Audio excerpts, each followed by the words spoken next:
So, yeah, it's great to be here this year and actually have a sidekick. Now that we have help, we even help with the Department of Defense, so that's great. Thanks, Bill, for that. We have like 10 minutes, and we don't want to take any time away from Lauren Eckman, our Teacher of the Year. So we're going to try to make it brief. And Dr. Buck is filling in, as y'all know, for Dr. Barge, who unfortunately has orientation in Washington today for a Council of Chief State School Officers Board that he was elected to. So, but we'll answer questions. I know y'all had a lot of questions earlier this morning about the new index. There are some of those, I'll just go ahead and tell you. It's we don't know yet because it's going through the process of, getting it to that final stage before we, roll that out. And Dr. Buck will talk a little bit more about that in a little bit. So, but what we wanted to do is give y'all a quick overview, just reminders who we are, how you get in touch with us, website stuff, and some of the things that Dory's really been able to bring to the agency with social media and how you might be able to find out some news that, maybe quicker before other people, things like that. So, how do you get press releases? One of the basics, if you're not on the press list already, just jot that down. And if you don't want to jot that down, just email one of us. We'll probably send it to you. Gladly send that to you. But it's also on the communications page of our website, which is really easy to find. Yes, terribly easy to find. So, and we'll show you how easy it is to find in just a second when we show you the screenshot. But I don't think we flood with press releases. We, try to reserve that for information and news that we think is pertinent. So, but if you're not getting those, please let us know and shoot an email there, and it'll actually automatically add you to that. So, I'm going to let Dory talk a little bit about this because, like I said, this is what Dory's really been able to bring to the agency that has helped a lot and helped us to be able to get into areas that we didn't have before. Hello, everyone. So when I was a reporter, I really got into Twitter and Facebook, using that to build myself as a brand as a reporter. And when I was brought onto DOE, they said they wanted to do the same thing. And Matt was able to do, pardon me, a little bit of social media, but I really wanted to beef it up. So we have Twitter accounts. We also have actually about a dozen Twitter accounts for the department. But that's mostly curriculum folks, special ed, migrant education. You guys are welcome to follow those, and if you are really interested in following everything we're tweeting, I'm happy to give you that. But that stuff's a little in the weeds and more for practitioners than it is for the general public or media. These are the ones that the big news is going to come out of. Everybody in DOE uses, at least they're supposed to use a common hashtag, GA DOE. So if you wanted to save that search in your whatever TweetDeck or Hootsuite or whatever you use, that's a good way to see what everyone's tweeting on behalf of the department. We also are on Facebook. I know that there's a little gray area there. Not every media organization allows you to like a Facebook page of an organization because that's endorsing it. I was the same way at AP. I couldn't like any of the folks that I covered. But if you can, or if you feel okay with it, we encourage you to follow stuff on Facebook. Everything that goes on Facebook does go on Twitter, so you're gonna get the same stuff twice. So it's not like you're gonna be missing anything. We do have a YouTube channel that I'm trying to get more content for. We're working on that. I didn't put that up here because it's not nearly as exciting. And again, that's more for the practitioners. But really, I encourage you guys. We get a lot of interaction from the public, some snarky, some not. On Twitter and Facebook, I encourage you guys, if you have questions and you can't get a hold of us, my eyes are constantly on Twitter. You might actually be able to get me that way. I'm also on Twitter at Dory Turner, which was my byline when I was a reporter. So you can follow me there as well. But and if you have any suggestions, I'm always taking suggestions for ways we can better use social media and get stuff to people. I think it's a really good way of interacting, and we're able to reach more people than we ever have been before. We've got students directly messaging Dr. Barge on Facebook, and I'm able to get him those messages, and then he's able to respond. And students never had that ability to get the state school superintendent to respond to them directly like that before on such an almost immediate basis. So I think we're really exploring new territory, but I'm always up for criticism. So thanks. Can we hit the next one? Criticism. just constructive. Right. So a couple of the websites, GADOE.org, hopefully most of you are familiar with, press releases at least you can find there.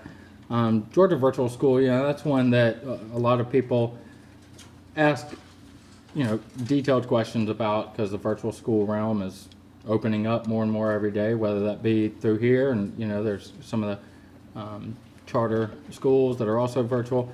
GeorgiaStandards.org, if you have questions about Common Core and the curriculum that's being taught, you can find a wealth of information there. And then Georgia Future Now, which is our marketing, our branding that we've launched back in the fall, that we're trying to simplify the message. All the various things that we have going on in the classroom right now, it's a hard story to tell because you get lost in all the details of it, and so we're trying to brand that, and Dory's done a phenomenal job putting that out there and really taking the lead on that.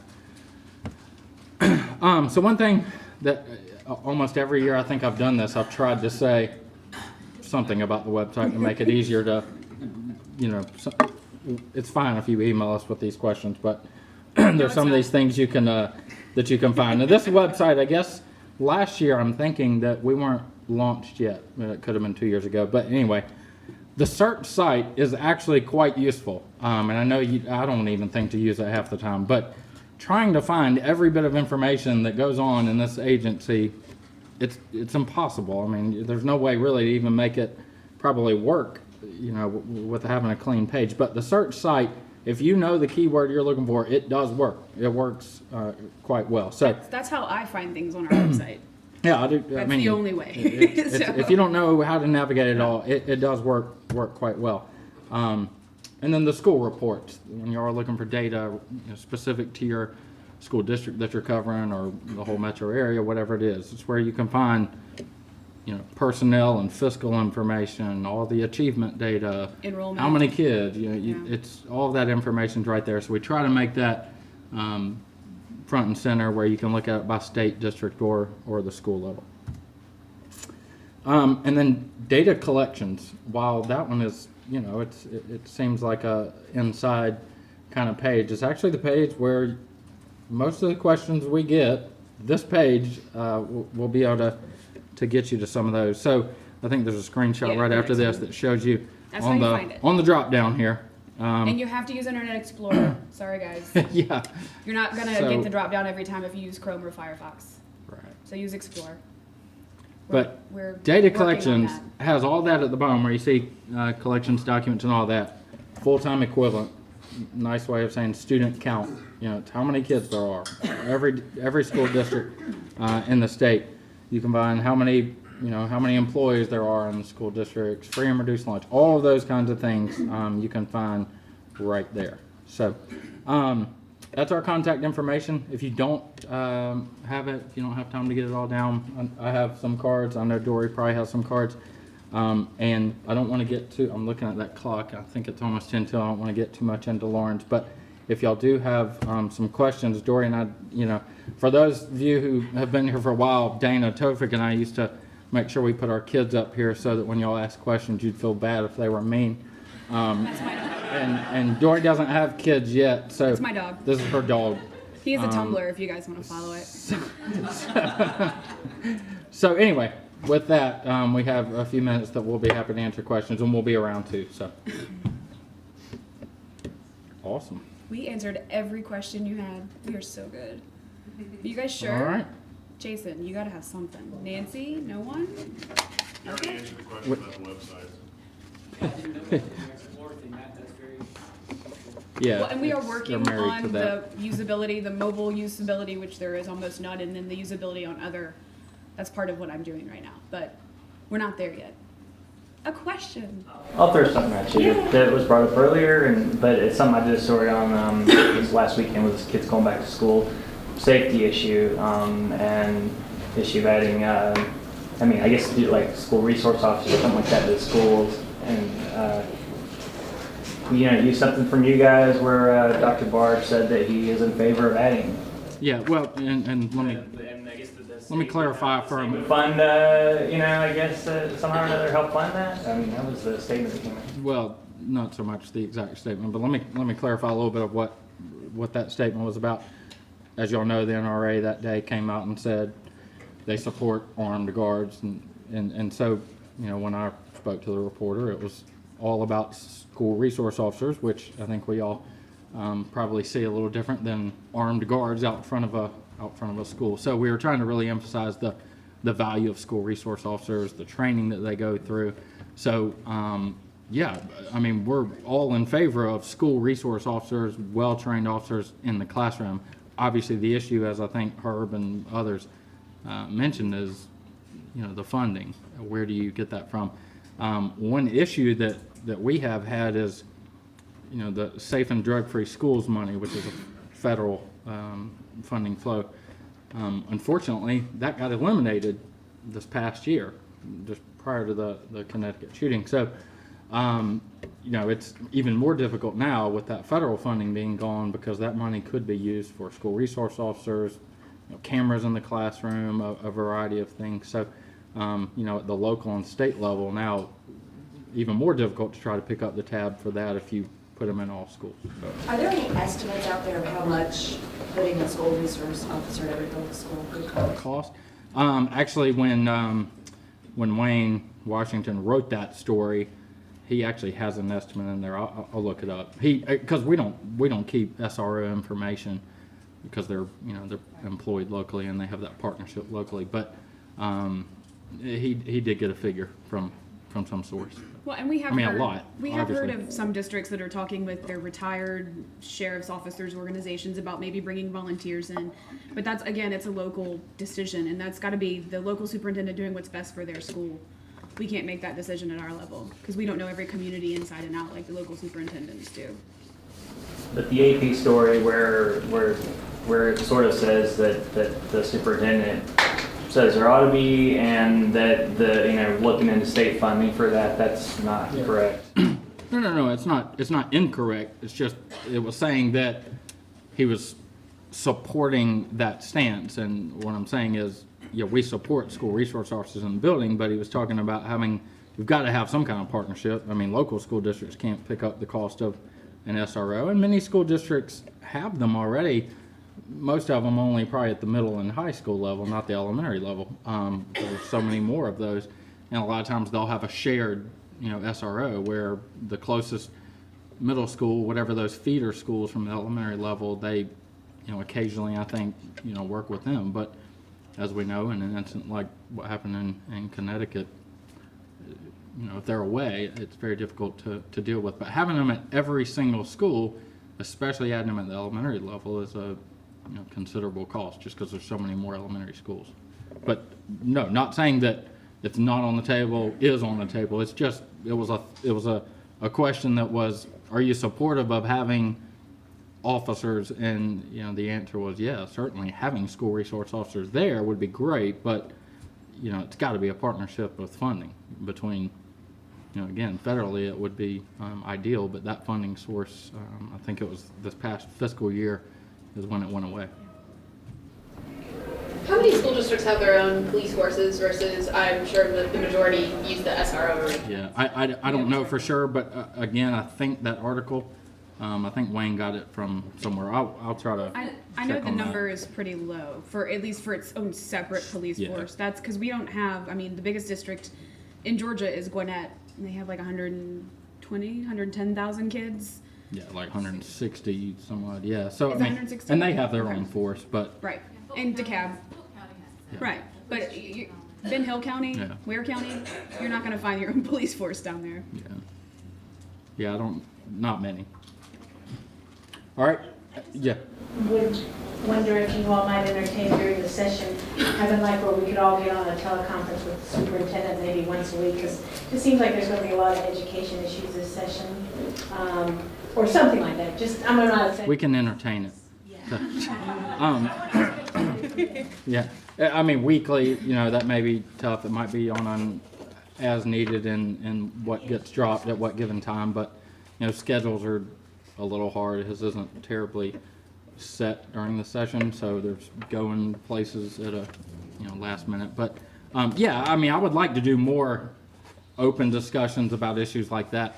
But also keep in mind, as Kristen eloquently said when someone asked about proposed legislation, it's kind of tough to get into proposed legislation. I mean, now granted, if it's already dropped and it's being discussed, then if there's an opinion on it, we certainly can talk about it, but not just because it's out there. And you know, but yeah, we will. And speaking of something like that, and the College and Career Ready Performance Index, I know y'all had a lot of questions for Dana earlier. Thanks for answering all those, Dana. Yeah, we appreciate it. So when that gets time to actually roll out, and Dr. Buck will talk about that a little bit, we want to have something, however we can gather all of you like this to have a briefing of this, because it's not like AYP where it was you made it or you didn't, but at the same time I think it's actually easier to understand the final product, which is a percentage out of 100. Most people understand what that is, but I understand y'all want to know calculations and how you arrive at that too. So, all right, I'm gonna let Lauren come up here, and I'm not gonna say much because I don't want to take much of her time. But Lauren Eckman is our current Georgia Teacher of the Year. She is a teacher at our Georgia Academy for the Blind in Macon. So she is actually with one of our state schools, and has been an awesome resource. And Do you want to keep I'll the let dog her and the go with kids up that. there? Yeah, you probably want to take that away, don't you? Okay, so well, that didn't help. Let's see if I can. Stand up here. Well, good afternoon, everybody.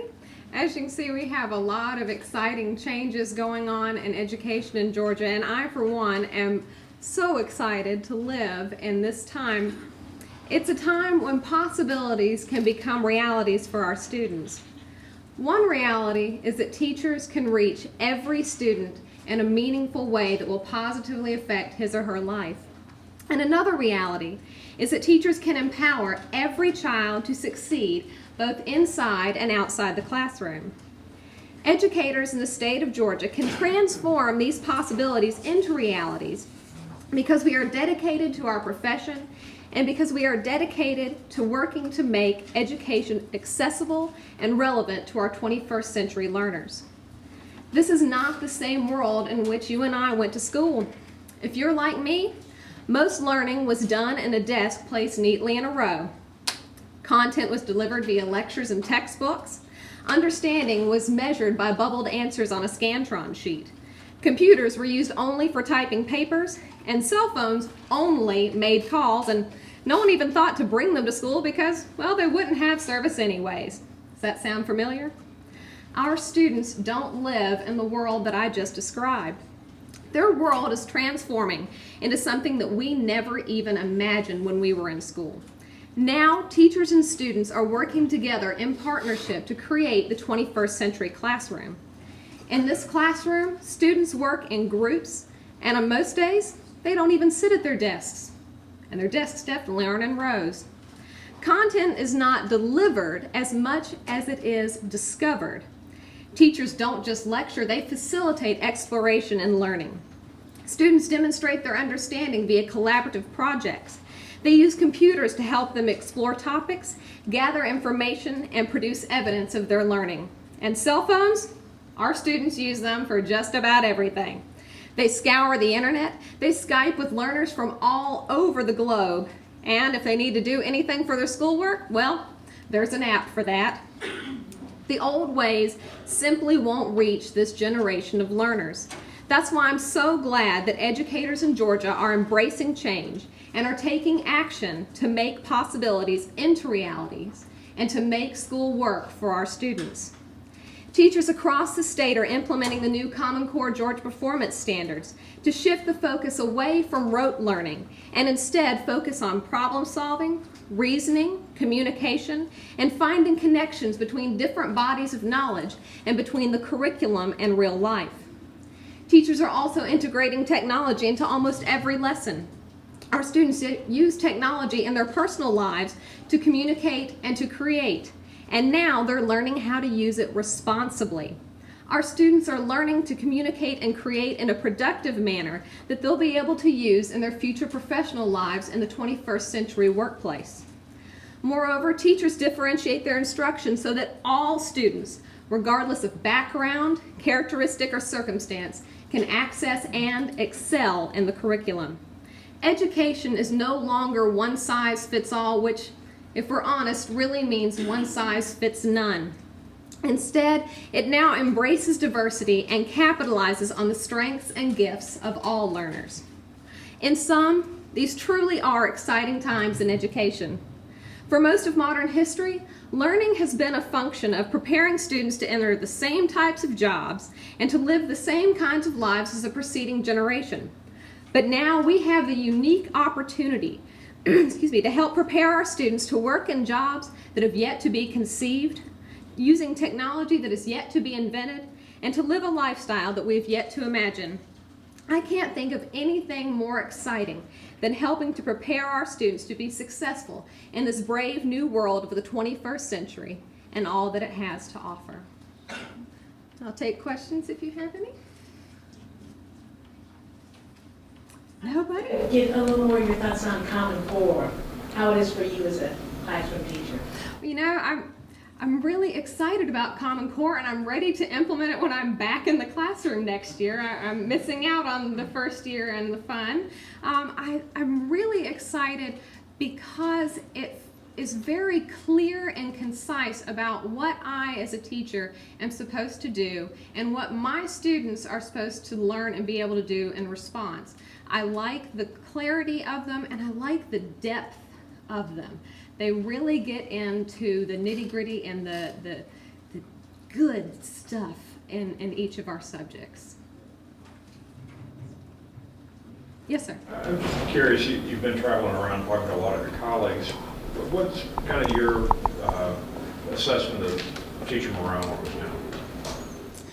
It's a good question. Most teachers that I meet are very upbeat and optimistic. I think that no matter what happens out in the world as far as legislation and things like that, we're all focused on our students and making sure that we do the best job possible so that they can have the best experience, get the best education, and be prepared to enter into the world. I think that most teachers are very positive. Yes, ma'am.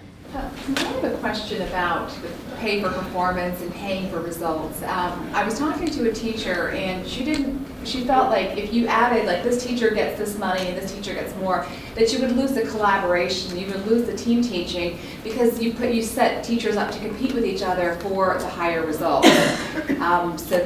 So I wondered how you felt about that and the pay for performance.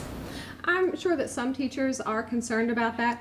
Me personally, I'm not. I know that in my school, and I'm sure that in most schools in Georgia, teachers want to do the best thing for their kids, and that is working together to serve them. I don't think that it will make any difference in that position in almost every educator's mind. I think that, like I said, no matter what goes on with legislation and rules that are handed down, we're going to continue to do what we need to do for our kids. Yes, sir. As a teacher, what do you think of this new evaluation system that the state is setting up? Do you think it's fair? Do you think it goes far enough, goes too far? Any thoughts? What I have seen so far, I like. My school is not in a race to the top district, so we have not piloted it. However, what I've looked at seems really good. What we went from was the Get Dry, which told teachers basically nothing. Then we went to Class Keys, and it told us so much that really and truly it told us nothing again. Now finally we have something that is clear and concise, and it's meaningful to us. It gives us meaningful feedback so that we know how to improve to best help our students succeed. I'm excited about it, and I'm ready for it to roll out in my district. Anybody else? Yes, sir. Hi, Lauren. Thank you for your comments. I was listening to what you were saying, kind of visualizing that, not the old classroom, the new dynamic. Help me understand how real that is right now. It sounded like that was a idealistic way of integrating an interdisciplinary type of education, an interactive, a communicative, leveraging technology, this collaborative thing, and then I put that into looking in a classroom today and I go, well, I don't see that. So, you know what I mean, where are we in that progression from where you said we should be, kind of where we are right now? I think that it runs on a continuum, and I've seen that as I've traveled throughout the state. There are some schools that are fully implementing this. There are other schools that are in the conceptual stage of it. But I think that there is an acknowledgement across the state that this is where we need to go. Does that answer your question? So in other words, it's at all different stages? Yes. It really does vary by school, and in some schools it varies by classroom. I think that a lot of it depends upon the training and staff development that's going on at schools. We definitely need more of that to help teachers to fully understand what this is. Most of us that are, well, all of us that are in the teaching world were not born with the internet. This year, we are graduating our first digital natives. The first kids who were born with all of this technology available to them. And I'm excited because in 4 years, they're going to come out of college with their teaching degrees, and they're going to be able to help the rest of us understand how to better serve this 21st century type of learner. So I think that you're going to see a lot of evolution in this coming up in the next few years as they're coming out of college and starting to collaborate with us. You mentioned something I think that's really important, is that and help me understand what kind of training or support is out there for today's teacher who doesn't have the digital background, you know what I mean, to be able to use the tools effectively. Do you know what's going on in that area? I know at my school personally that we bring people in. We also have a specialized team that they call themselves the Geek Squad. And let's say like a new program for the visually impaired comes out and I don't know how to fully use it in my classroom. I can make an appointment with the Geek Squad. They come in, they show me how to use it. They will come in my classroom and watch to make sure that I am doing this appropriately. If I need more in-depth help, I can go to my principal and we can talk about me getting specialized training in that area. And I think that's probably what's going on in a lot of schools. But again, I think that professional development runs on a continuum. It depends on the specific system. I'm sorry. Yes, ma'am. We hear from folks, and even in the legislature, who think public education is not doing a great job these days. From your perspective, what's one thing that could be fixed, and how would you fix it? Oh, that's a good question. I think, I will speak from my school personally and in my classroom personally. I think that's something that we can all work on in public education is communication. That means communication between teachers and students, communication between teachers and parents, and communication between teachers and our communities. I think that we need to develop more collaborative partnerships with all of those stakeholders, getting the students more involved in their own learning and the designing of, getting parents and family members, getting the community involved in the design and implementation of. Anyone else? All right. Well, thank you very much.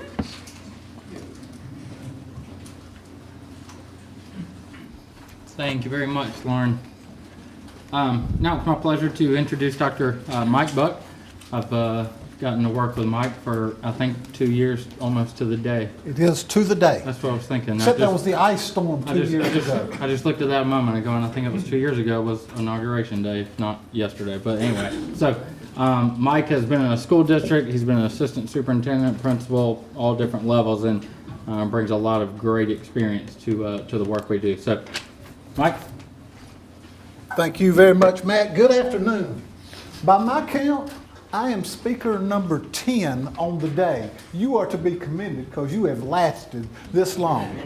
And I really want to thank the folks that put me on the agenda after a wonderful lunch and after Lauren. That's just a great position to have when you have to speak. Dr. Bars really wishes he could be here, as a sign of the respect he's getting across the country with some of the work that he is doing, he's been elected to serve on the board of the Council of Chief State School Officers, and that's why he couldn't be here.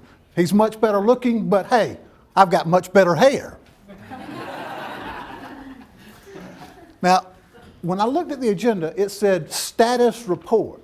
I like status reports so I can liberate you. Now, I know that sometimes we get a little cynical. And I know that bad news sometimes seems to be at the forefront of what we do. I'm going to share some good news with you. And I'm going to share good news from externals that are talking about some of what we're doing in education. Now, before I get into that, I'm going to freely acknowledge we are not where we want to be.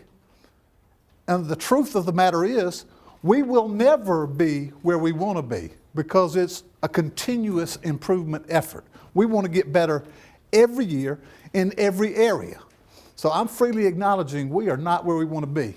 But we have got some real good information, and I'm so glad that this meeting falls today because it is the day after some embargoed information was released from Quality Counts.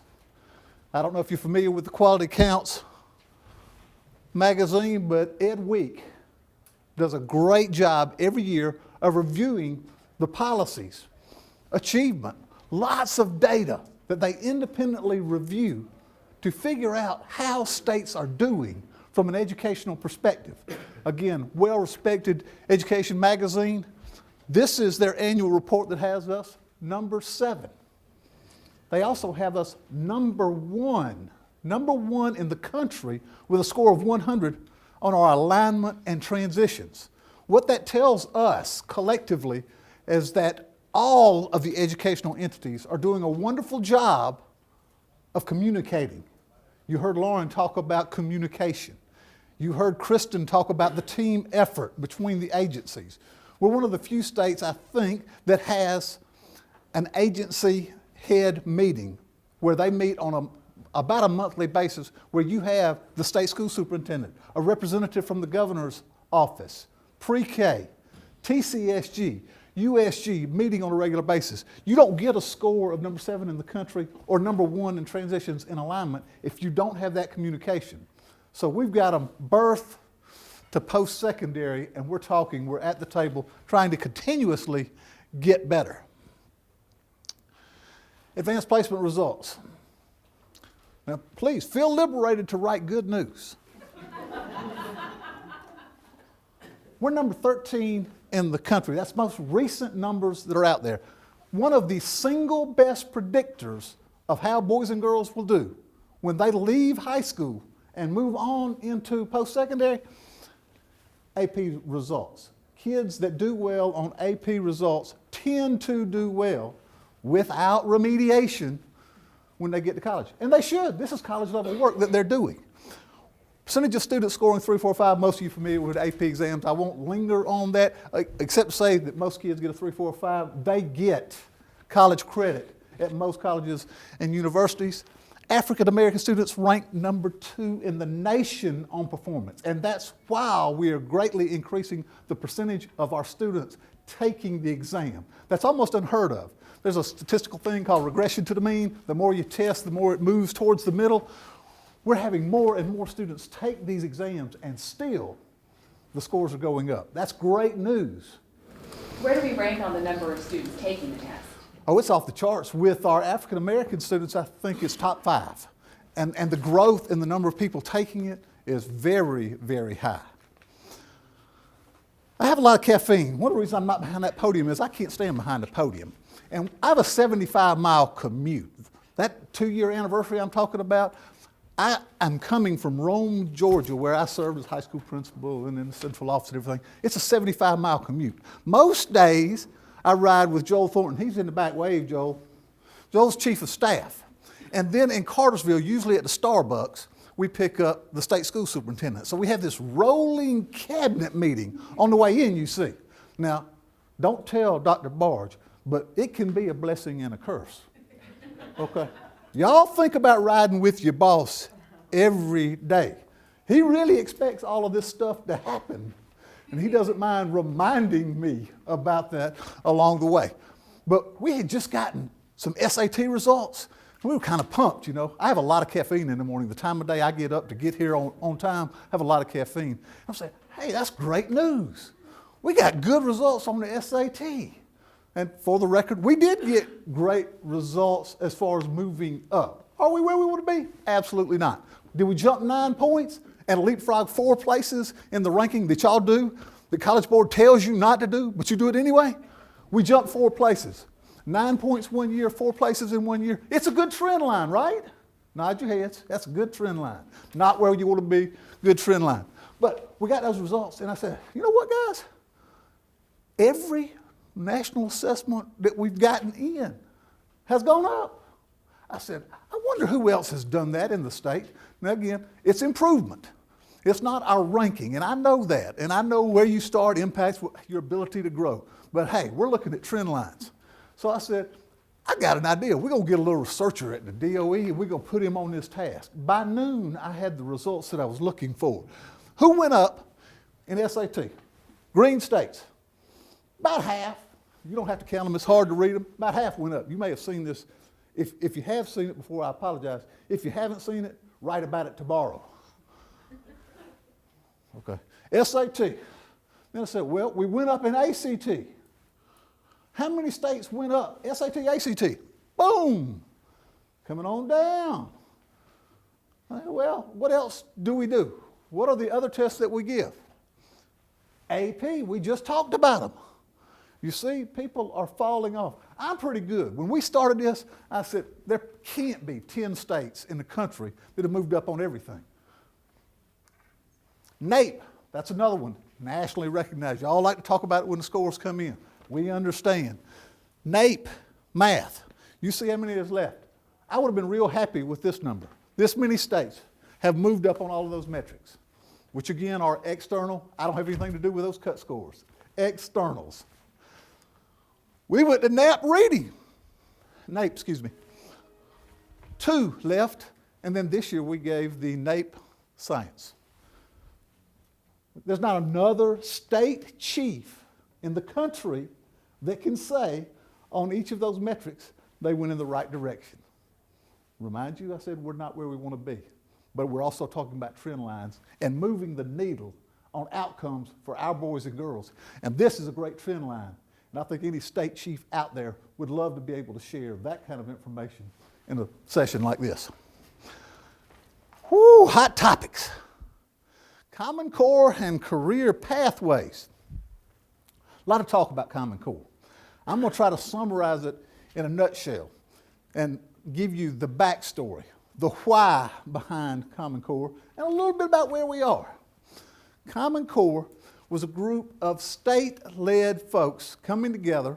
At one time, it was driven by the National Governors Association to try to get a set of rigorous academic standards that are competitive internationally. Gold standard is what we were looking for. We didn't want to just be competitive here, but across the nation. We had to ensure that the caliber of a young person's education was not dependent upon their zip code. And what we found is Algebra 1 in one state was not Algebra 1 in another state or another state. We have a real transient population. There's a lot of movement from district to district within a state, from state to state. And those young people that are in families that move a lot, military is one example, would find themselves losing a half a year semester, a whole year's worth of credit because there wasn't alignment. We wanted rigorous standards for all that were vetted against international benchmarks. We wanted standards that were portable in that our kids would not lose credit moving from one district to another. Comparability, portability. When I say comparability, everybody likes to compare states. We have the CRCT. Every other state out there probably has something like the CRCT, but they're not the same. And you cannot get an apples to apples comparison. Just can't do it. Common Core, when we get those assessments, should allow us to do exactly that. Get a true measure of how we are performing. But in addition to a true measure of how we're performing, what I hope to see happen, and we're beginning to see when we travel to these conferences where we are there with our peers, is that we can share resources, that you can find best practices. You can identify the states with like demographics that are hitting it out of the park in a given topic, a given area.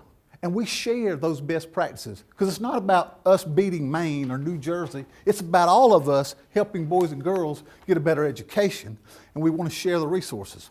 The other thing, and this is particularly important given the budget constraints that we've been operating under, if you have all of us using the same standards, we should be able to drive down the price of resources. You don't have textbook manufacturers that have to do for 40 states, 50 states. They ought to be able to come up with materials, resources that will apply across states, which saves everybody some money. So that's the why behind Common Core.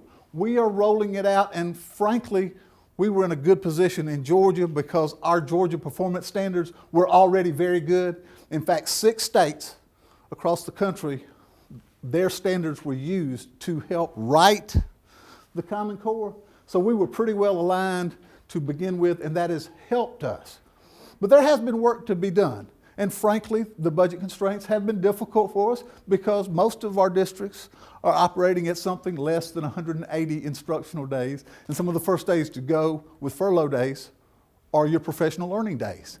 My experience as an educator is achievement, student achievement, tends to follow or trail professional learning. So we have got to invest in developing our teachers.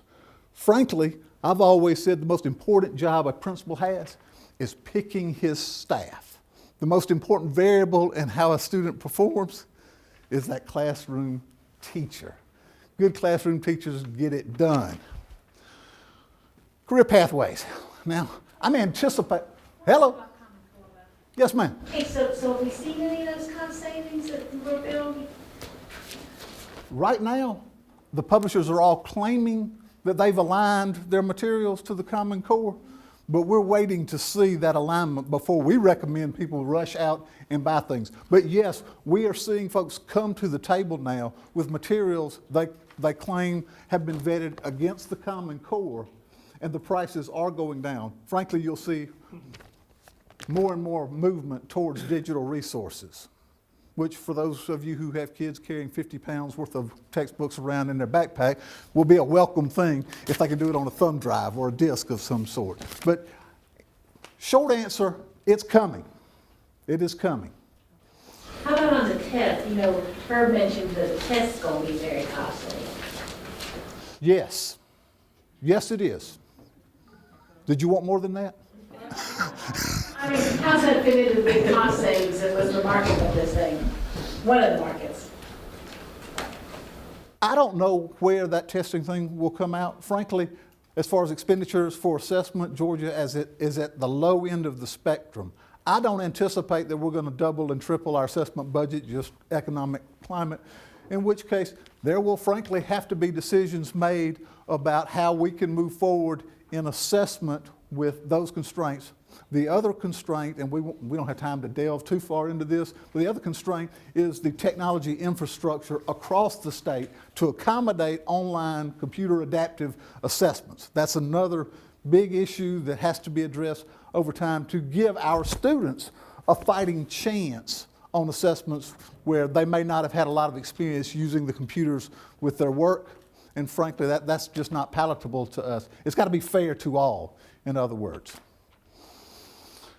Career pathways. I anticipate that I would get a question about graduation rate, and I would do my little song and dance. It's not where we want it to be. 67.4, somewhere around there. If I was one of you, I would ask that question. Well, you got this number 7 quality counts, but we know that your graduation rate was not where it should be, and that's true.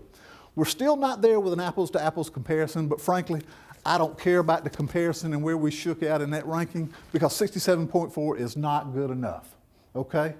If it was number 1 in the country at 67.4, it's not good enough. We got to do better. We can't lose 3 out of every 10 kids that walk through the door as freshmen. Just cannot happen. It's totally unacceptable. So what are we going to do about that? Well, one, the Common Core that we're into right now is a stronger, more rigorous curriculum that our boys and girls will be coming through. That's one. The accountability system that we've talked about will help us to identify practices with teachers that we need to stretch them, improve them. Same thing with leader quality. We've got to do a better job with that because those are inextricably linked. I told you the most important variable is the classroom teacher. This assessment system will help us move the needle on the job they do with their kids every day, and that's vital to us. Career pathways is another way that we can save boys and girls. The vast majority of boys and girls we lose that don't make it across the stage at graduation, we lose because they're not engaged. They're apathetic. They don't see the relevance in what they do.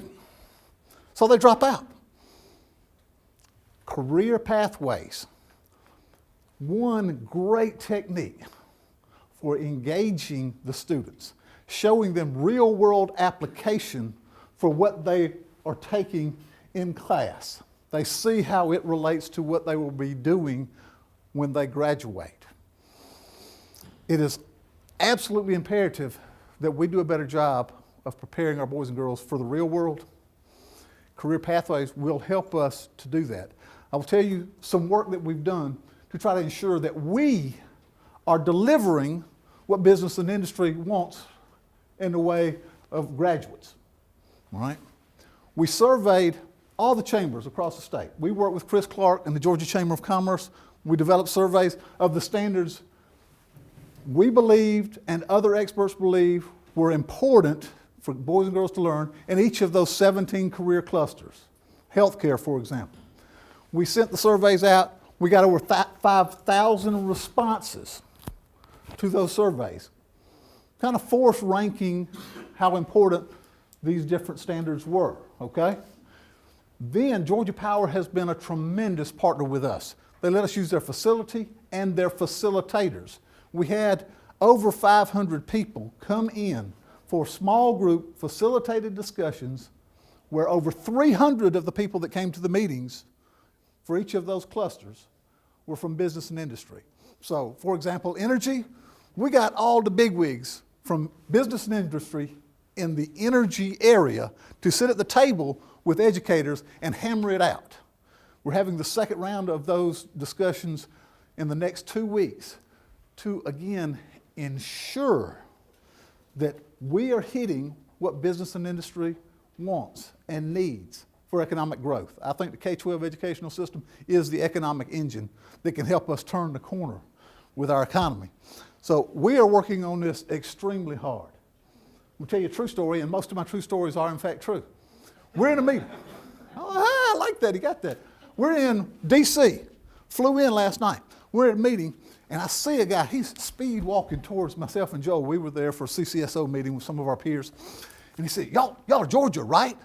I said, yes, sir. He said, I'm Dan Brown, not the author, but the associate superintendent, deputy superintendent from Arizona. He said, and they just put CTE, Career Tech Education, under me. He said, in all these conferences I go to, the one state everybody's talking about is Georgia. And I want to come. I want to bring my team to see what you're doing. I told him the process we just used to try to get at the best standards. He was flabbergasted that we could engage business and industry that way. That was yesterday that we had that conversation. All right. Any questions on career pathways? Matt, you're supposed to hold. Matt, wake up. Show me that time thing. See, I got a timekeeper. I'm good? I have a question though. Okay. I think for so long we focused that every child would go to a four-year school. Yeah, didn't we though? We got rid of the career tech. I mean, kids we don't auto shop, we don't have that and all those things. So does this career pathways though recognize that there needs to be some flexibility in the high school curriculum? Because right now as an athlete, you've got to take PE, you can't use that for something else. Schools have to have 0 hours so that kids can get into what they want. Is there going to be some flexibility in the state so that kids can design a curriculum that helps them not just hits targets. Do you know what I'm saying? It's like there's so many things you have to take instead of what you want to take, and what may get you a job as a Lexus mechanic as opposed to. Yeah, 23 required units, 16 of them are dictated to you. So your options are so narrow because of the mandates. Yeah, you're right, and we want to provide as much flexibility as possible. We do think it's important that they get into one of those career clusters and get some real world experience. But yes, I believe we are a fan of flexibility moving forward. I would like to see eventually, and this is a stretch, enough core academic credit, for example, in the construction architecture realm, that a student could take 2 or 3 courses in that area that they like and are interested in and get some math credit over here. But again, the flexibility you're talking about requires communication with USG, TCSG, who's going to be the teacher of record, and can you ensure that you met the same rigorous math standards within this program of study. It can be done. We're not there yet. I don't think anybody is. Kentucky is moving in that direction. But that would give us the flexibility to build in more electives for people to pursue their areas of interest. So, point well taken. Anything else on Career Pathways Common Core? So are you still on track to, by this next fall, require kids in 9th grade to commit to a pathway? We are. We are. They will enter into the high school next year with an individualized graduation plan. And I think it's really cool. For a long time, we've had what's called IEPs for our special needs population. But really, we ought to have an individualized education plan for every boy and girl. So these graduation plans will be in place. We will have that first course built out, that survey course for, let's say, the medical field, healthcare. And that course will give them a lot of information about prospects for jobs in that area. What kind of degree would you need? What does it look like 5 years out in this field? And give them some real world experiences within the healthcare profession. You know, I've heard Dr. Bars use this, and I've used it too. I was in the education program, and in the old days before the earth cooled, you student taught your last semester. Okay, so you've done all your coursework, you get into student teaching, the thing that determines whether you're going to be a teacher or not. And I had people that were in school with me that found out, I don't like kids. They became really poor teachers, or they changed their major. We think it's a much better idea to find out on the front side whether you like it and have some skills in it. And frankly, we want to build flexibility into those clusters so that people can change from one to another. And the healthcare is the one I come back to because this is pretty easy to see. Everybody takes essentially the same core content 9th and 10th grade year, okay? And they get into the medical profession. All right, one student may want to become a certified nursing assistant. You can leave high school with that, okay? You can get that certificate in high school, go get a job. You can have another student that, I'm good at this, I like it, I'm going to go be a radiology technician, 2-year associate's kind of degree. That same program, you can have another child that wants to be a registered nurse.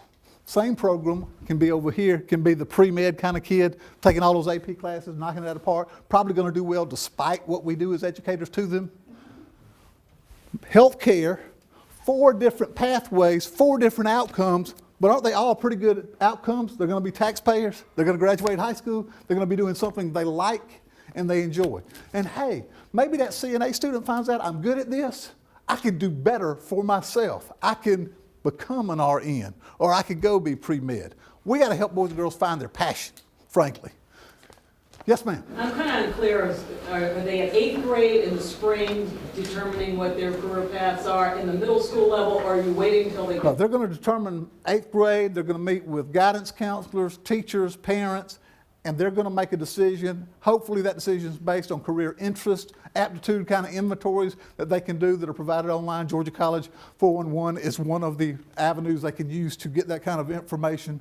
And again, if they make a bad choice, they're not locked in. They will be able to change once they get over there. So there's some training going on right now at the middle school level for some of the counselors to understand these career paths? Yes, we're reaching out to those guidance counselors now, and the information on Georgia College 411 has been out there as far as assistance with developing these individual graduation plans. But again, It's a challenge because we're running one counselor to 450, 500 students, so we're going to have to use another delivery method, which is a whole nother presentation. Have y'all solved that yet? That was a year ago you were saying that. Have y'all figured that out? Yeah, I think we have to use some form of a teachers as advisors program where one teacher kind of gets 10 or 12 kids, gets to know them personally, spends time with them. You could use a 0 hour. You could use a pep rally schedule to get that designated time. And we've got to provide them with the resources to help boys and girls make a better decision. So this is not rolled out. I have an 8th grader, and I know unless there's a quarterback / professional gaming computer, he's not anywhere near. He's not ready to make that choice. Not ready. And I haven't heard anything from my school about this.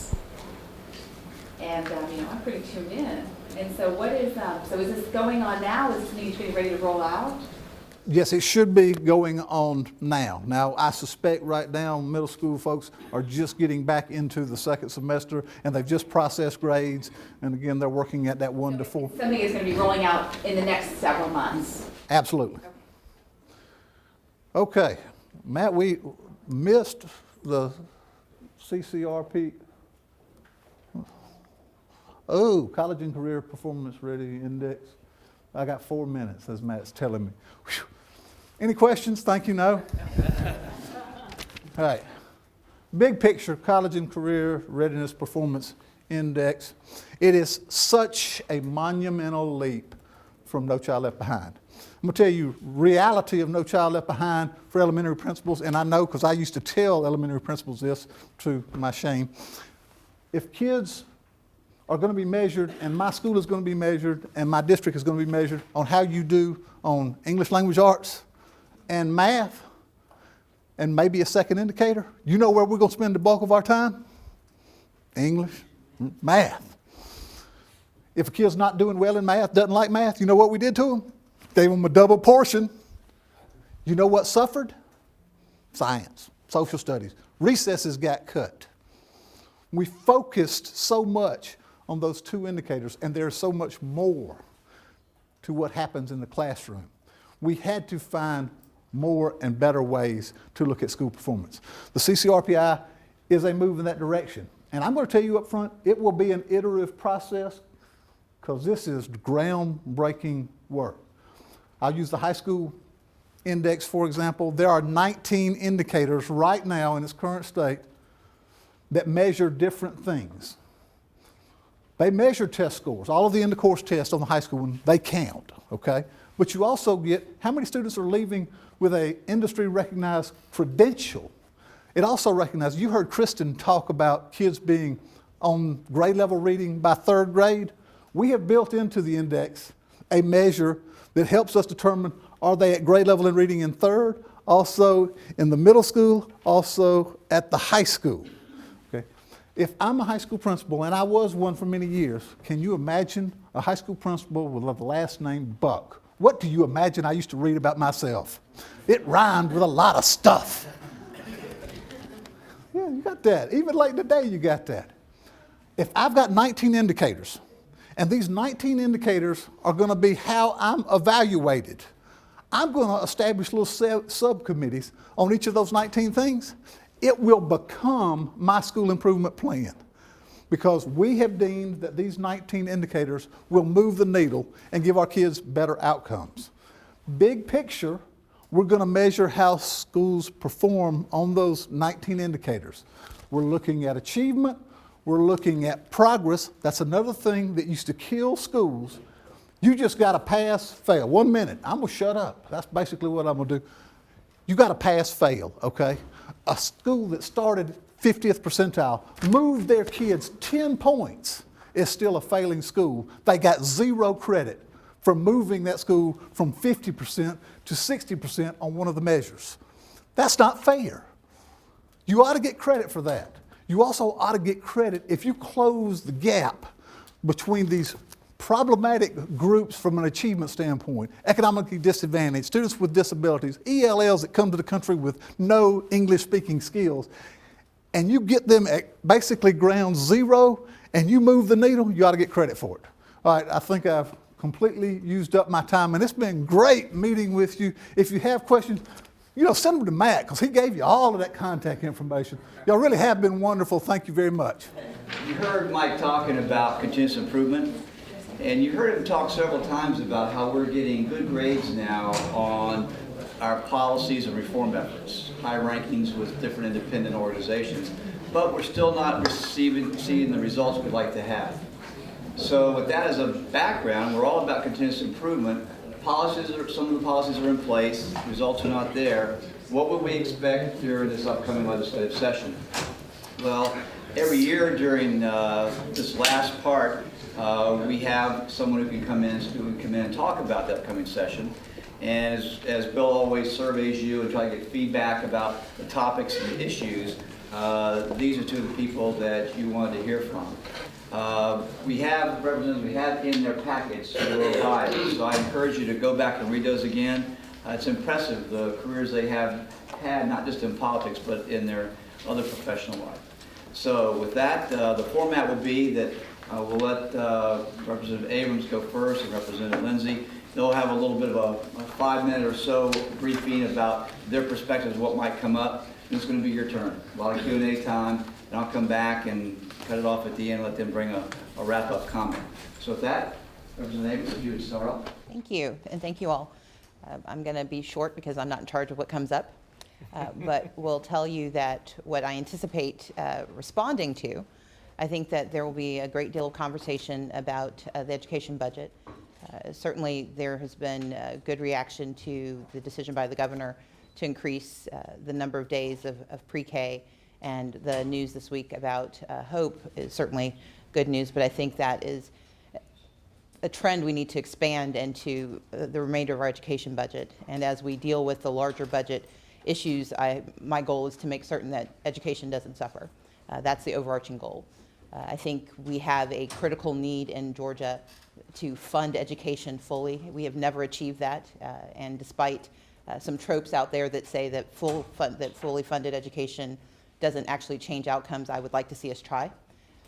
If you look at a lot of the data that's used to justify not putting more money into education, it often ignores the disaggregation of that data.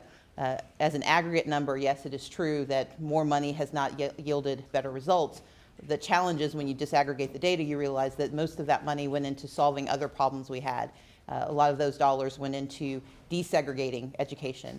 It went into, for the first time in a meaningful way after the 1970s, investing in compensatory education and investing in English as a second language education. In terms of real dollars going to direct service of students for just baseline education, we haven't meaningfully increased those dollars, and yet the needs of our students have increased and have changed. And so I think it's critical for the state of Georgia this year and going forward to really examine how effectively we have invested.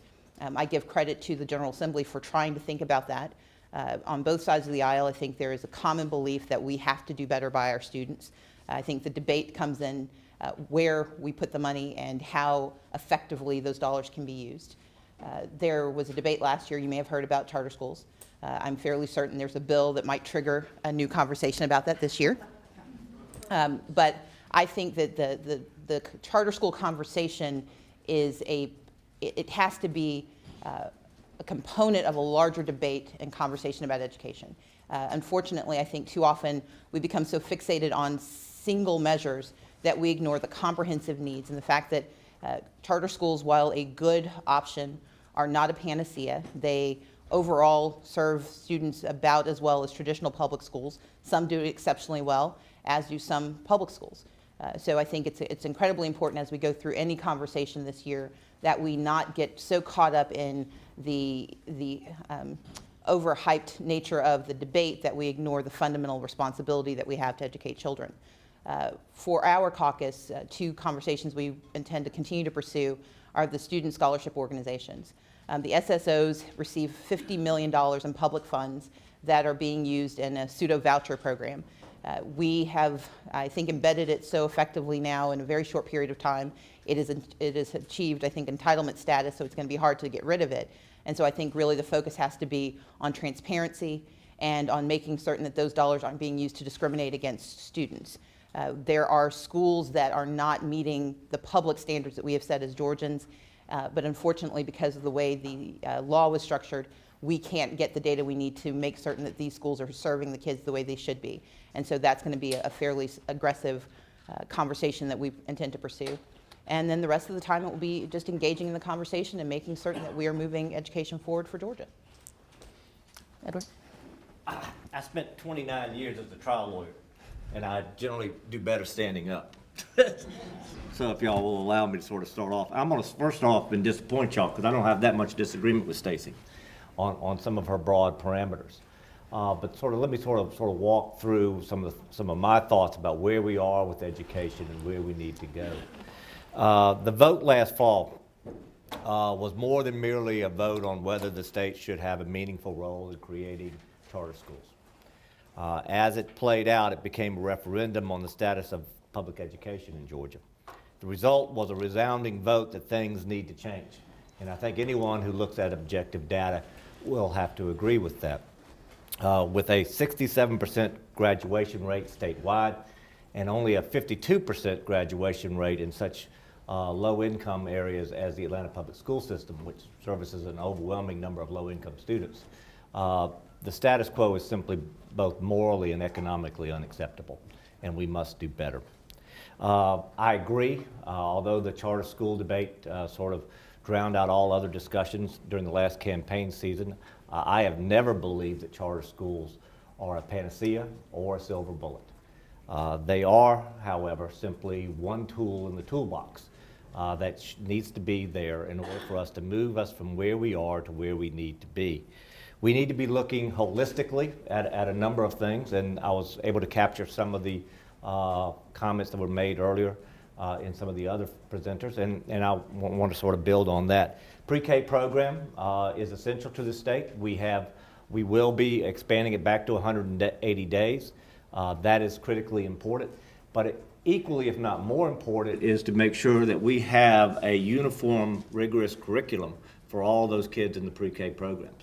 For many of the pre-K programs, they do have a strong curriculum, but unfortunately, many others are simply daycare centers. And that simply cannot happen, particularly for kids who come from low-income households where pre-K is most critically needed.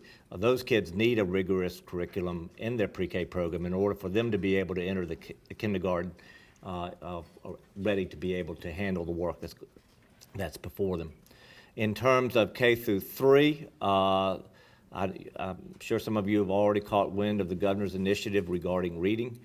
For those critical years, it's extremely important that we that we both monitor the progress of the students and make sure as best we can that they are reading at a third grade level by the end of the third grade, because that's the critical year in which kids simply move from learning to read to reading to learn.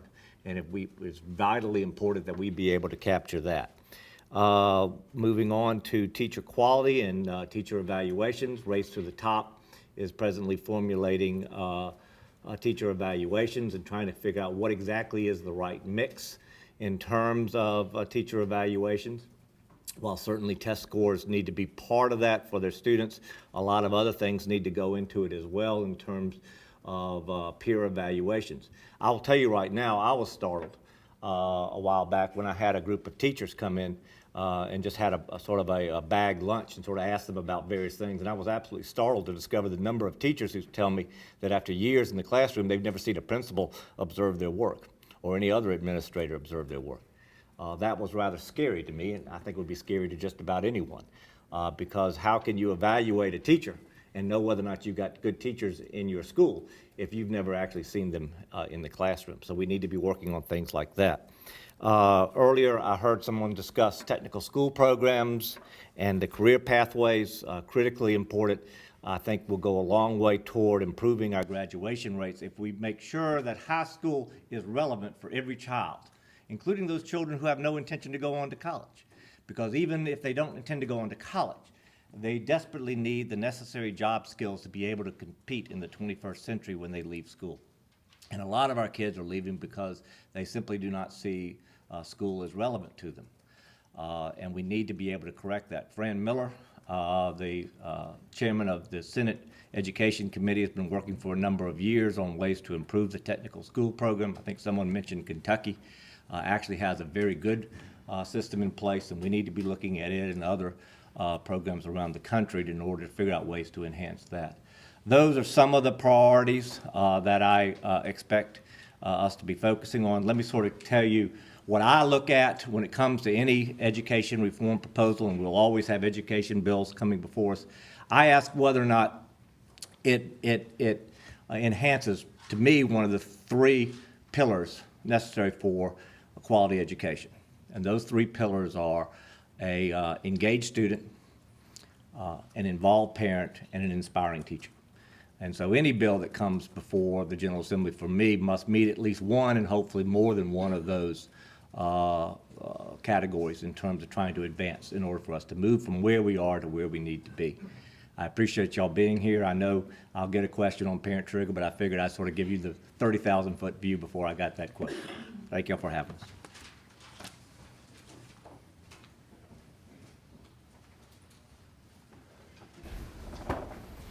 Go ahead with your questions. I know you guys will.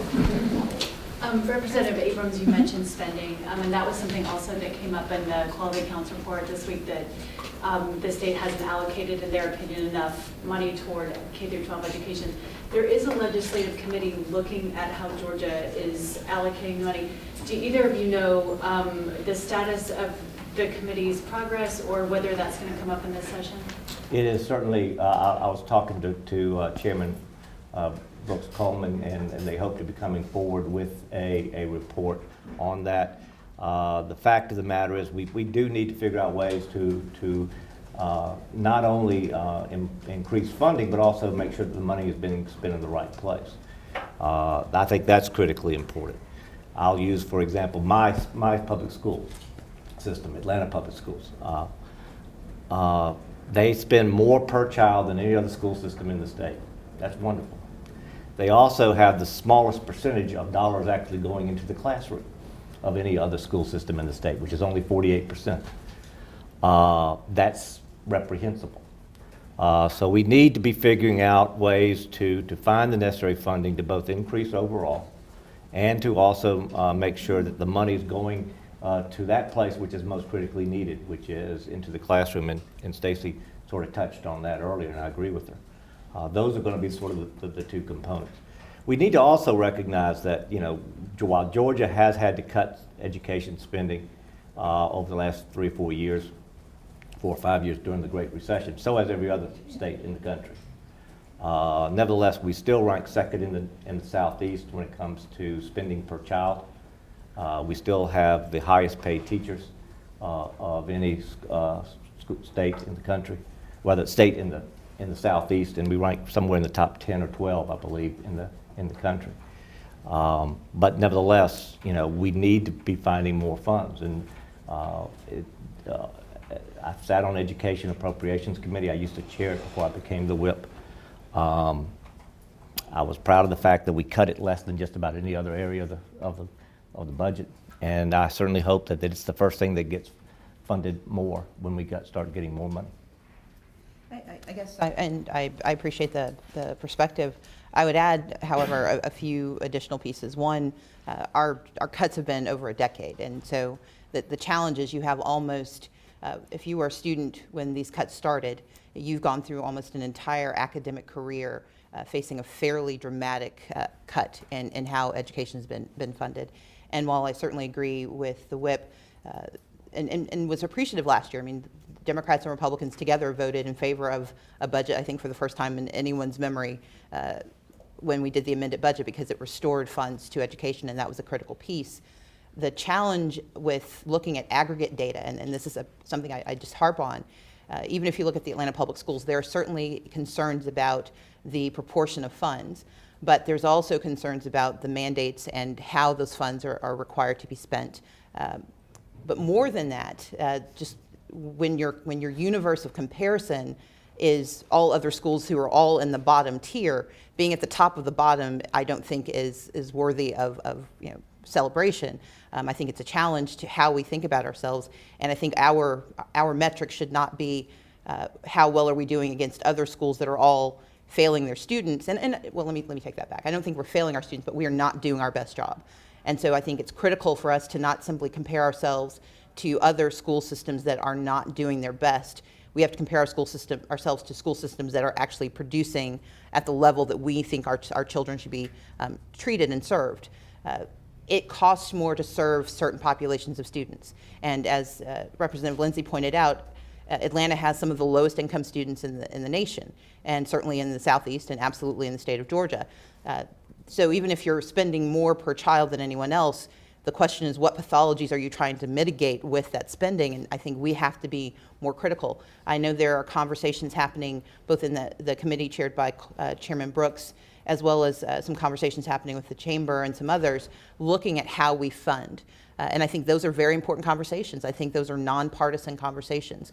We have to think differently about how we fund the education of our children, because it costs different amounts. If you're educating a rural child, that costs differently.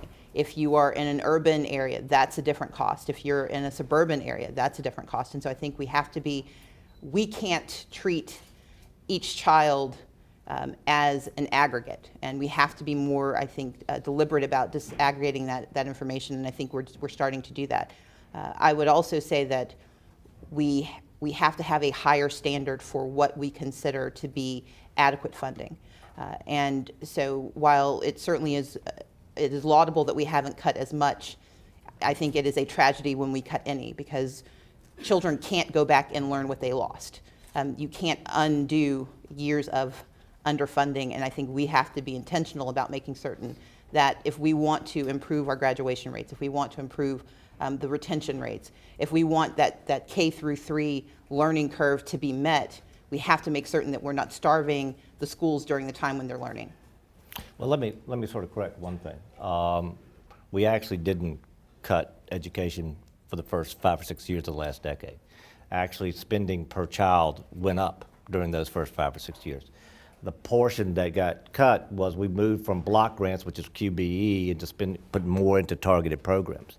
Now that gets to that greater question that you raised earlier, and I absolutely agree with you, in terms of making sure that the money is going toward the classroom where it's most needed rather than elsewhere.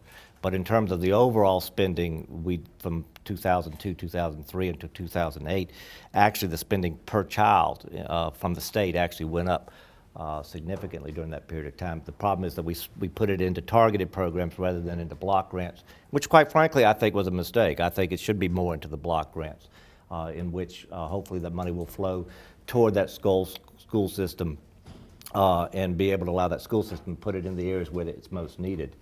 And that's one area that Chairman Coleman is working on right now in his flexibility program, is to try to do just that, to try to move away from targeted spending and certain particular mandates, and to basically turn over more to flexibility to the local school systems in return for seeing particular high achievement. And that's something that also Superintendent Barge has been working on, in terms of trying to figure out which school systems, quite frankly, need to be cut loose as best we can from red tape and allowed to move forward because they've already shown an ability to spend the money wisely and see positive results, which school systems need greater monitoring from the state because, quite frankly, they haven't spent the money wisely and instead spend too much money on bureaucracy. That's sort of a careful balance that Chairman Coleman is working on now.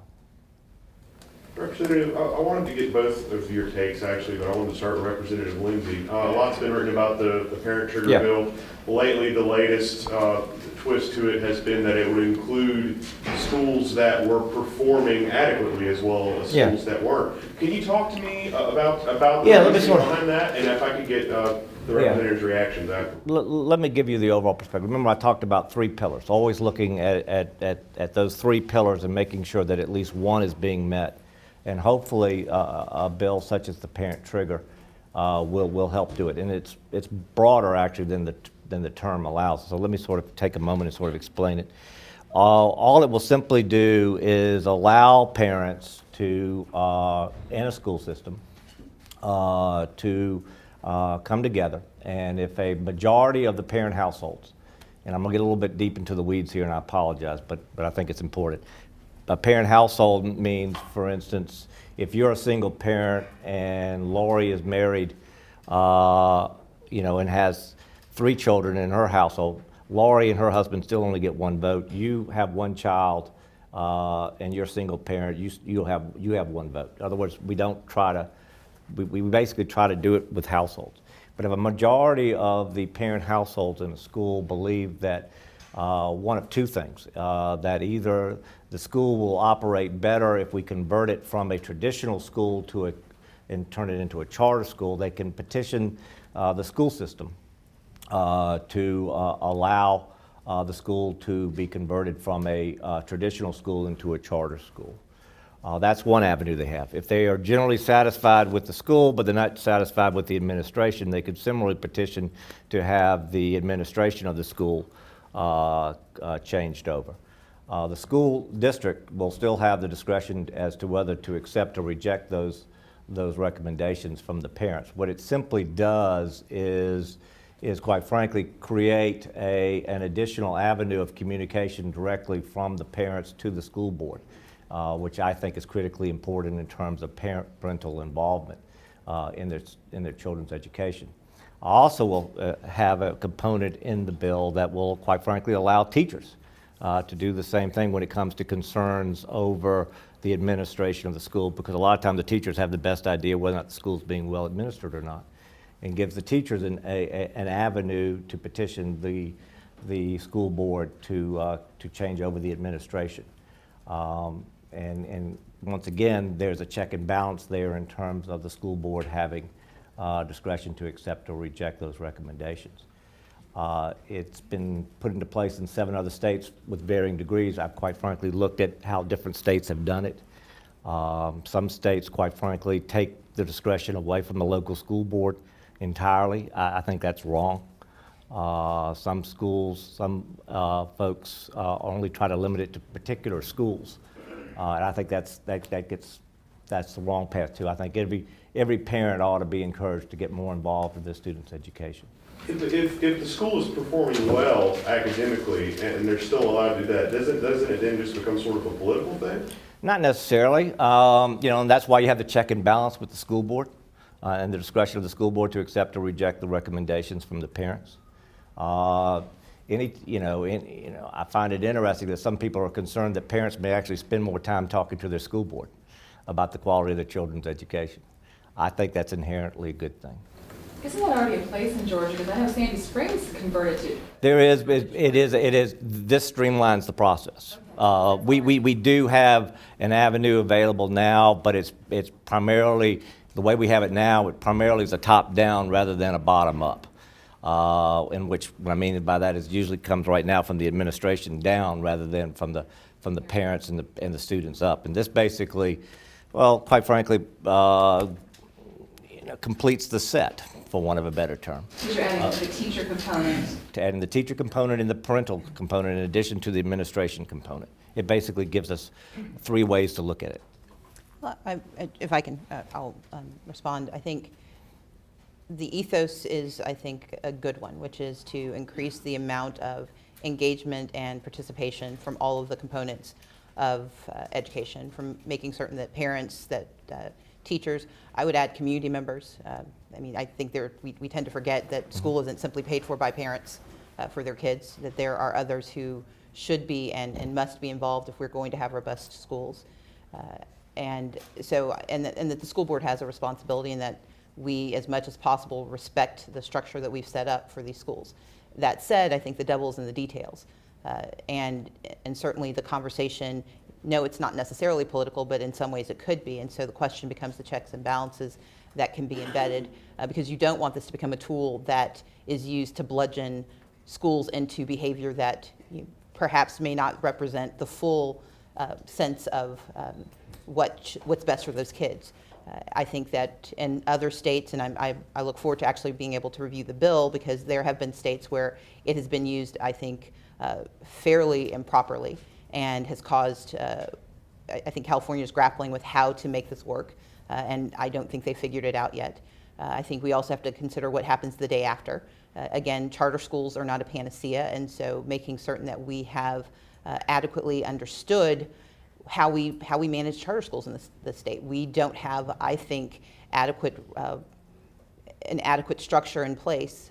Florida has faced some fairly dramatic issues with for-profit charter companies that come in, create schools, and then abandon those families. And so if we are going to start to make if we're going to make it easier to do this, we have to make certain that we are creating adequate protections for those parents the day after they've gotten be careful what you wish for, you just might get it. And so I think that's also a part of the conversation that we have to have before we expand this ability. And so I don't think right now there's a pro or con on our side of the aisle as much as it is we need to understand what this is, how it's going to work, and that we've really thought through all the implications because as the whip said, other states have tried it to varying degrees of success, but also the stories of how it hasn't worked are equally informative, and we need to look at that as well. The bottom line here is what I'm looking for from the General Assembly is, parental involvement is an inherently good thing. Greater teacher involvement in terms of having a say-so in what goes on in the schools is an inherently good thing. With those principles in place, what I'm looking for from my friends in the House and the Senate is, okay, let's figure out a way to say yes and not simply figure out ways to throw up roadblocks and come up with a way to say no. I've served on the House Education Committee for 8 years. I've served on the Education Appropriations for 6 years.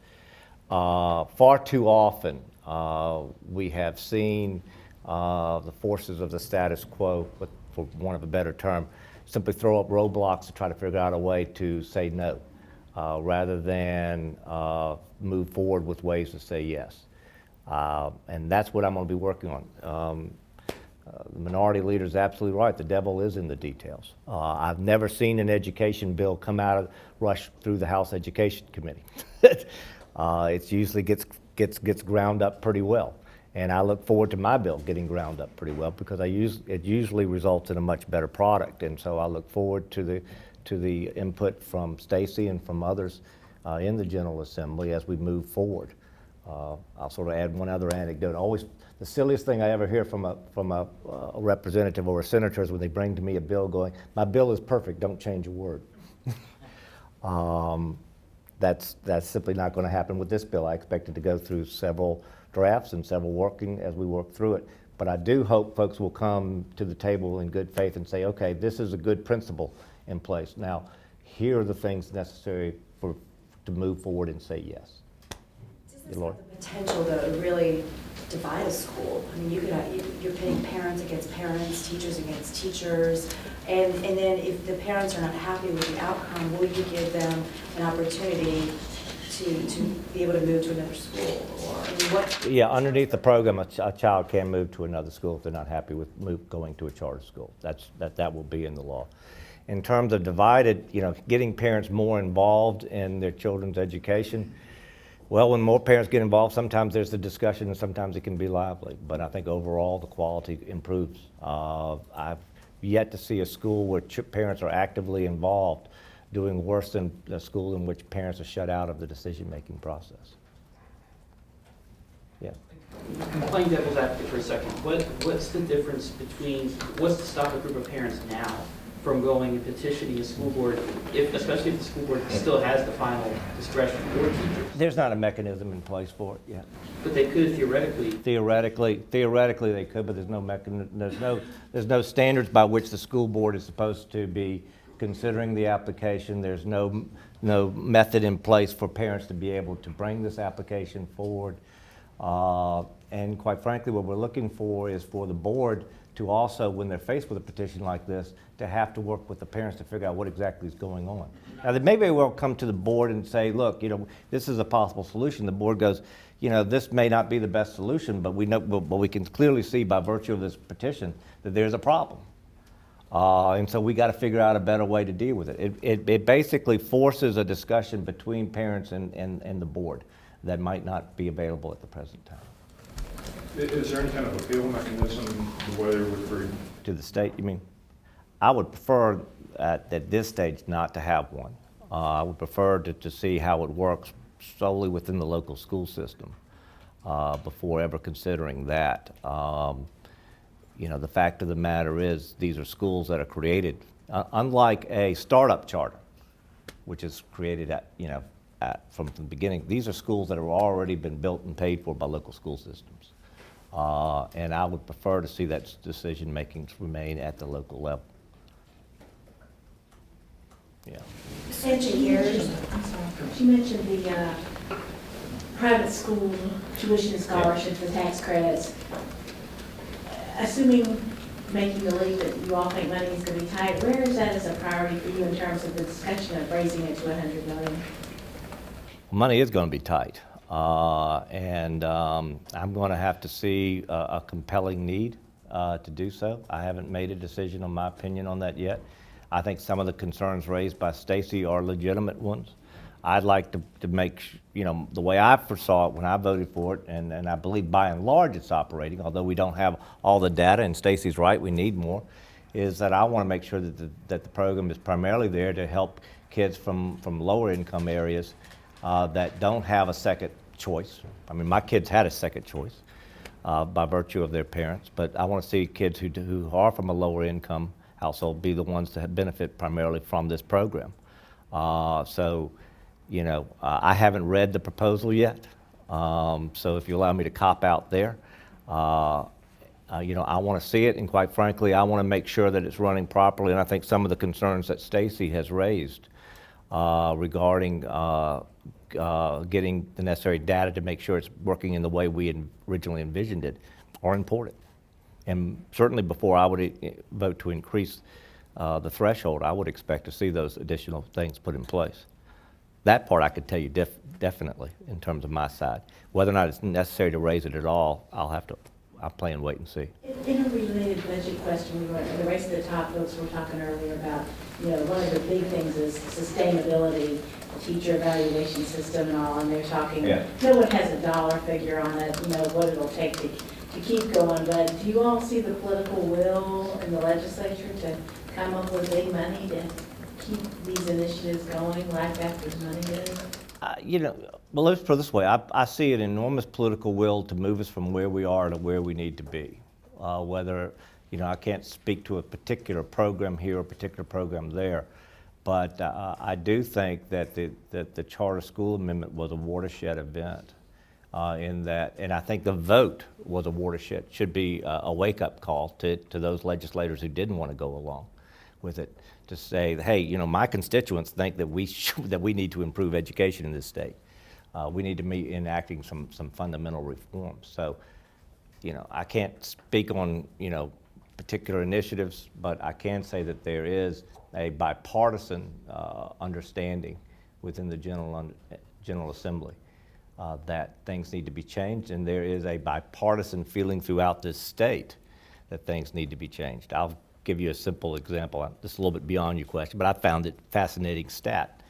I had a contested race this year, and I have one, I'm primarily Republican area, but I have one heavily Democratic precinct. I knew, I went in and I talked to my new constituents, but I knew I wasn't going to win that precinct, but nevertheless, they're my constituents. And I did. I lost the precinct 2-1. Charter school amendment passed in that same precinct 70-30. I think that sends a very strong message that the urge for fundamental reform in education crosses all partisan barriers. I would say this. I think that it's absolutely true that it does cross barriers. I wouldn't imbue the 1162 vote with that much heft beyond the fact that if you only read the top line, if you read the wording of, if you read the bill versus if you read the ballot question, the ballot and the preamble to the ballot question, I mean, that would also be, do you hate unicorns? I don't think that was. I think it's critically important that we do not get caught up in that vote on either side of the aisle as being reflective of the core nature of this conversation. And that is to say, I don't think there's a Georgian who believes that we are where we need to be in education. And I completely agree with Edward that this is, in terms of it being a watershed moment, having on the ballot a conversation starter about education reform is an important piece. I wouldn't take from that the solution that was proposed was embraced so strongly, because once you actually got into the details of talking to people about what they voted for, the answer for, it's sort of like every time you win an election, everybody voted for you except you didn't win by 100%. And so you realize people didn't know exactly what, I think we can't overread that election. That said, I think he's absolutely correct that there is not a member of the General Assembly who can say that we have done our best by the children of Georgia, who can say that education is where it should be, and who can say that there aren't opportunities to improve. And so to your core question about Race to the Top, I think certainly if those innovations, if those challenges and the solutions that we come up with using those dollars, if those prove effective, I do think that there should be the political will, and I certainly on my side of the aisle would encourage my colleagues to support any solution that helps us solve the core issues that we face. We have children who need service, and we have both a moral and a constitutional obligation to meet their needs. And irrespective of political party or the vote we cast on November 6th, I think every single one of us believes that education has to be the core investment that we make in the state. And whether it's by expanding and extending what Race to the Top begins, I don't think there's anyone who can legitimately say they believe in that, who would be willing to cut funds for things that work. Let me sort of, since you raised it, I do think it's important. I think there's been a lot of over protesting about the language on the ballot. This was an extremely heavily campaigned issue on both sides. Probably the most heavily campaigned issue that I've seen when it comes to a constitutional ballot in my lifetime. And the idea that the voters were somehow ignorant or fooled, I think is silly when you consider the amount of time and expense and money that was spent on both sides of the issue, both those that favored it and those that didn't, and a lot of manpower that was spent by a lot of the education establishment in terms of what they sent out to parents and that sort of thing.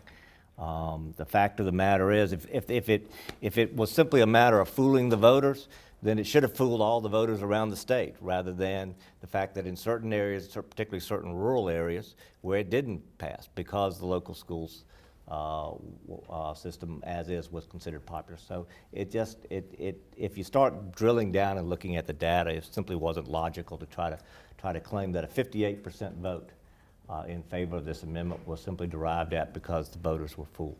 I didn't say they were fooled. I said that I think that there's a superficiality to the voting question that did not delve into the details of the bill. And so I do agree with you that there are voters who went to the ballot and voted to expand charter schools. My point was that the preamble language, which was framed appropriately to incentivize votes yes, there are people who are adamantly opposed to charter schools, and that portion of the population said no and would have said no matter who asked them to vote. My point was simply that while I can't, those of us who opposed it can't claim that it was trickery. I think those who supported it can't claim that it was full knowledge. And so I think it errs on the side of those who believe that there was more information, but I do think we have to be very careful as a legislature about reading so much into this that we ignore the fact that we still have a lot of work to do on education reform. And I agree, but I think that, you don't have full knowledge as to who Edward Lindsey is by virtue of seeing him on the ballot. That comes from the campaign that's being waged. Similarly, you're absolutely right. You don't have full knowledge of a constitutional amendment, which runs often several pages, based purely on what's placed on the ballot. That's up to the campaigns that were run. My point being is that we had a broad and full discussion on this issue throughout this state by folks, and I look around the room and I see a lot of folks who favored it and a lot of folks who didn't. And there was a robust debate on this. And I'm very skeptical about the concept that somehow the voters didn't really understand what they were voting for. That's my only point. We have time for one more question before we do a wrap up. I just asked you about guns in schools. What's the solution? Each of you, how do you use that? I say armed second graders, but no. Well, let's keep in mind that we already have armed guards in schools, in some schools. I've seen statistics that about 30% of the schools in the country do have some kind of armed guard there. I don't know what the statistic is, particularly in Georgia. Personally, I think that it ought to stay at the school board level. Let the local schools determine what schools in their area need to have additional security and what's the best form of security that local school should have. I think that's the best way to try to figure that out. And you know, I've been told this is the last question, so you don't get to hear the large, broad discussion on guns in America, but I have seen on both sides, let me just sort of say I've seen on both sides of the gun issue, folks simply entrench into their historic positions rather than drill down and try to figure out exactly what's the best way to both recognize the importance of the Second Amendment and recognize that we need to keep our country safe from those who would misuse weapons. That's a discussion that has to go a lot broader than some of the talking points on both sides that I've seen up till now. Well, since Representative Abrams was a leadoff hitter to close up, Representative Lindsey will let you go first and then let her close out. Well, I'll just be very brief. Thank y'all for the discussion. I really do enjoy this kind of back and forth. I do enjoy some of the points that are being raised. I've often said, and I truly do believe, that my job down at the General Assembly is not to deliver edicts from the Gold Dome, but to take the wisdom from people like you to the table where decisions are made. That's why I like question and answers more than I like giving speeches. I know most of y'all are on the reporting side, but even though you're on the reporting side, I hope that y'all will also remember that you are also citizens and constituents. And so if you will pick up the phone and call, when you see an issue of concern to you, please do so. The only thing I ask is that you call the day before I cast a vote, not the day after, because I could do a lot better there. But I hope what you saw from Stacey and I here today is that there's a whole lot more that we agree on than that which we disagree on. That's because both she and I do recognize that education is a vital part of our society. It and transportation and water are, to me, the three engines toward getting us to where we need to be in terms of our society. And not only that, but when it comes to education, there's a moral component involved in that. We cannot expect children to fully be able to embrace the American dream if we don't give them the necessary tools to compete. So I thank y'all for your time. Unlike Mr. Lindsey, I'm a tax lawyer by training, so I'm used to sitting at a desk. So I will say this, I agree with Ed. Education is our core obligation as a state. It consumes the largest portion of our budget. It consumes an incredible amount of our discussion time. And it is one of the few obligations we have where there is absolutely no opportunity to go back and undo our mistakes. And so I think we have a critical obligation to solve this problem now. And I would argue that we have a moral obligation to exceed expectations on the issues of education. And that is why I believe it's critical for us to not simply aim for the standard of being first of the least, but being the top. And I think that every member of the General Assembly wants us to have children who are ready and able to learn and to succeed. But the issue is, how much are we willing to spend to get there, and what sacrifices are we willing to make to achieve that? Certainly representing the minority party, we are often in a posture of trying to support things that we believe to be moving us in that direction, and raising a hue and cry when we believe that it isn't working the way we think it should. And that's the job we have, but I think it's also incredibly important that whenever possible, we are collaborative. Children don't care whether you're a Democrat or Republican. They want to be taken care of, and it's our job. And so, I certainly respect and enjoy working with Edward Lindsey, because I do think that he comes to the table with an earnest belief that we have to do better by the children in our school systems. I think every one of my colleagues in my caucus believe the same.